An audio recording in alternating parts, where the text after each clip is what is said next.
हुजूर को दफन करके लौटे, तदफीन से फारुग हुए, कब्र मुबारक में उतारा, हुक्म पूरा किया।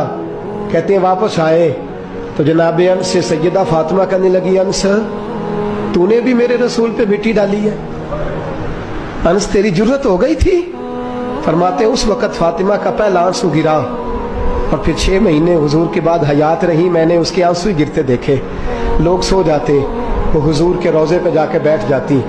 कहते मैं समझाता बहलाता, लेकिन फातिमा कहती अली सब्र अपनी जगह, कर्म अपनी जगह। और मैं तुझे क्या बताऊं, बहन भाई पहले सारे चले गए, वालदा पहले छोड़ गई, अब हुजूर अलैहिस्सलातु सलाम ने भी पर्दा डाल लिया है, मुझे चार और जानिब कुछ दिखाई नहीं देता। कहते हैं 6वां महीना था हुजूर के विसाल को। एक दिन मुस्कुराती हुई फातिमा घर आई रोजे से रात को बच्चों के साथ, तो शेर खुदा कहने लगे, मैंने कहा फातिमा बड़े दिनों के बाद मुस्कुराते देखा, क्या बात है?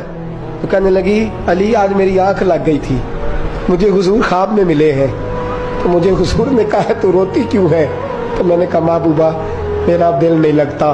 तो फरमाया बेटी तैयारी कर, तू मेरे पास आने वाली है। हजरत अली फरमाते हैं बस फातिमा बीमार हुई, चंद दिन गुजरे तो मुझे बुलाया और कहने लगे अली वक्त जाने का आ गया है, ये अली के घर की है इज्जत अली से सुनते, नबी के घर की है इज्जत नबी से सुनते, वो जिसने मुअज़्ज़ज़ किया घराने को, हुसैन पाल के जिसने दिया जमाने को, जाने का वक्त आ गया है अली। पहली बात तो यह है कि हुजूर की नवासी जनाब उमामा से शादी कर लेना, वो हुजूर को बड़ी प्यारी है।